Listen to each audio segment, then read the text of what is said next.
I've spent the past year losing 80 pounds and getting in shape.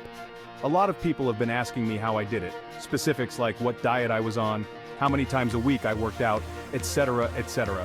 So I thought I'd just answer everyone's questions by giving you guys step-by-step instructions on how you can achieve everything I have in just 4 easy steps. Ready? Here we go. 1. No beer. This is a big one, and one that you've probably heard before. Every time you drink a beer, it's like eating 7 slices of bread. That's a lot of bread. 2. Portion control. This is especially true when you go out to eat at restaurants. A good trick to do is when your meal comes, cut it in half and right away ask for a takeout container, so that you can save the rest for later. And even better, if you start your meal out right by ordering lean meats and veggies, you'll slim down in no time. 3. Have your heart broken. And not just broken, shattered, into itsy-bitsy tiny little pieces by a girl who never loved you and never will.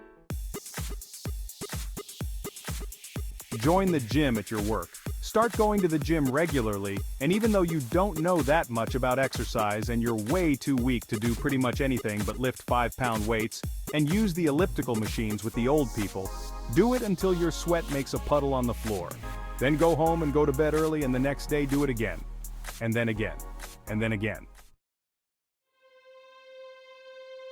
Listen to stories of your ex-girlfriend messing around with gross and terrible people. Stories from your friends who think they are doing you a favor. Go to the gym and make more puddles of sweat. Buy books. Learn about different muscle groups and how they work together. Start eating healthy. Learn about nutrition. Plan out your week of meals. Buy a scale. Pick a goal weight. Imagine the goal weight as a shining beacon on a hill. You are at the bottom, in the dark. Talk to her at work. You start to see new people working out here and there, and you realize you have done something you once thought impossible. You have become one of the regulars. Once in a while, you are the last one leaving the gym.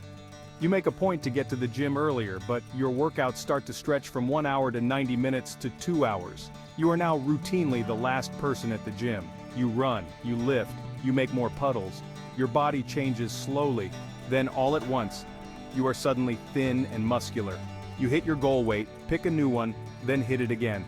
You go out and buy new clothes. You receive wave after wave of compliments. Your ex tells you that she's seeing someone else. It is you and the girl who does the weird leg exercises. You end up walking out at the same time. Her name is Melissa, and she works in the building next to you. She's worked there for 2 years. She asks you out to dinner on Friday, promising it'll be healthy. The leg exercises are pivoting curtsy lunges. You start seeing Melissa a lot, both inside the gym and out. You tell no one. You add a couple cheat days to your week, for when you two get dinner and share dessert, and you start getting a lot less sleep. You phase out Slayer in favor of Springsteen. Vince and Chase note that you've stopped looking like you're praying for death when you run. Your ex texts you late at night to ask you out to coffee, but you don't write her back. You can't remember the last time you fantasized about puddles. One night you're walking Melissa to her car in the parking garage, and she is parked up all the way on the top floor. She says she wants to show you something, and she takes your hand and leads you all the way to the back. You both stand there in the dark looking out over the twinkling lights of the skyscrapers of downtown Los Angeles. "Isn't it beautiful?" she says. "All those lights." You tell her that yes, it's beautiful, but it makes you sad. All those pretty lights mean nothing. They're just shining into cold, lonely offices with nobody in them. Melissa squeezes your hand and says yes, each light is an empty office, but they're only empty because the people have all gone home for the day. All those twinkling lights aren't sad. Each one is a person who's at home, happy with the one they love. And how romantic is that? You look at her in the lights and she smiles. Something in your chest expands. Late one Sunday afternoon, you are writing out your rent check and realize it's been exactly a year since you started working out. You think of all those miles you've run, and those pounds you've lifted, and chicken you've eaten, and puddles you've made. It doesn't seem that bad. You realize that it's not about hitting a goal weight or lifting a weight. It's about being able to wait. Waiting, being patient, and trusting that life will slowly inch along and things will eventually get better. After all, change takes time, but time is all it takes. No fruit juice, too much sugar,